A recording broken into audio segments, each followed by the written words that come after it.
Welcome to संयम academy. तो आज हम करेंगे एलिफेंटा के गुफाएं।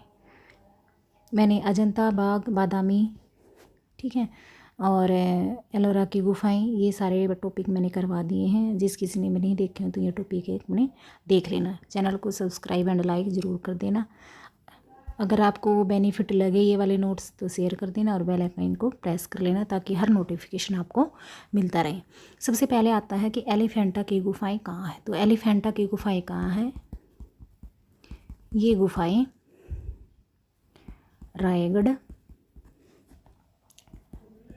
रियासत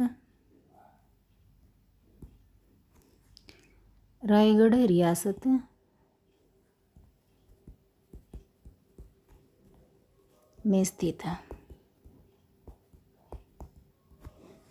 ये गुफाएं कहाँ है? रायगढ़ रियासत में स्थित है। तथा कब बनी ये? वाकाटक काल के समय बनी। ठीक है, वाकाटक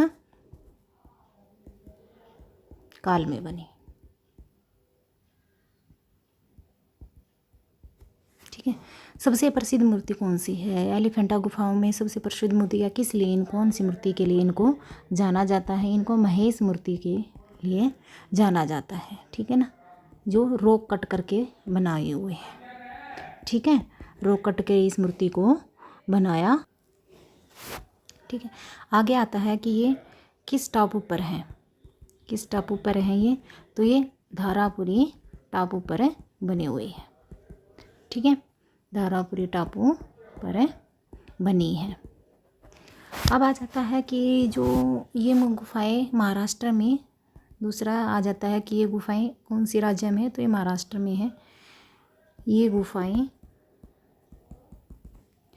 महाराष्ट्र में Mumbai gateway of India, Mumbai gateway of India से 10 किलोमीटर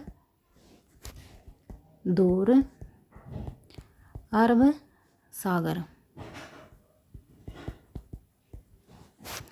सागर में एलिफेंटा गुफाएं है।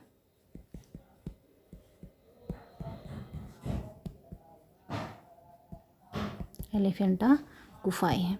ठीक है ना, आगे आता है कि पुर्तगालियों ने जब इन गुफाओं को देखा था, पुर्तगाली लोगों के द्वारा को प्रस्तर खंड में हाथी की प्रतिमा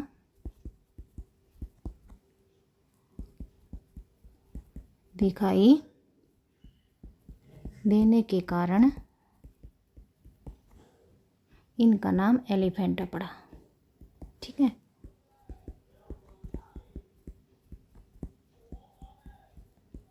एलिफेंटा पड़ा। तो इनका नाम कैसे पड़ा? पुर्तगाली जो लोग आए थे हमारे देश में जब व्यापार करने के लिए, जब उनको एक प्रस्तर यानी कि पत्थर खंड में इन्होंने हाथी की प्रतिमा दिखाई दी, तो इसी के कारण उन्होंने इसका एलिफेंटा नाम रख दिया था। फिर आ जाता है कि ये समुद्र तट से 6 मील की दूरी पर है। समुद्र तट से ये 6 मील की दूरी पर है। ठीक है, और कौन से टापू पर है ये? धारापुरी टापू पर ये मूर्तियाँ बनी हुई हैं। कितने इसमें है? 130 फीट में, 130 फुट वर्गाकार में ये मूर्तियाँ बनी हुई हैं। ठीक है, वर्गाकार में ये मूर्तियाँ बनी हुई है। अब आ जाता है कि सबसे प्रमुख मूर्ति किसकी है? शिव महेश मूर्ति। प्रसिद्ध मूर्ति कौन सी है इसकी? एलिफेंटा की किस प्रसिद्ध मूर्ति के कारण जाना जाता है? त्रिमूर्ति के लिए, त्रिमूर्ति कह लो ये, या महेश मूर्ति। ठीक है, और ये कौन से पत्थर से बनी हुई है? ये ग्रेनाइट पत्थर से बनी हुई है। ठीक है, ग्रेनाइट पत्थर से बनी है। अब आ जाता है कि ये जो एलिफेंटा की मूर्तियाँ हैं ये कौन सी शताब्दी में बनी हुई है? 7वीं 8वीं शताब्दी में इन मूर्तियों को बनाया है। शताब्दी में इसे मतलब 7वीं 8वीं शताब्दी में गुफा बनी है। ठीक है, किसके काल में बनी है? किसके काल में बनी थी ये? वकाटक काल के समय में, वकाटक काल में। ठीक है, वकाटक काल में बनी थी ये। इसके बाद आ जाता है कि शिव मंदिर एलिफेंटा नाम से प्रसिद्ध है।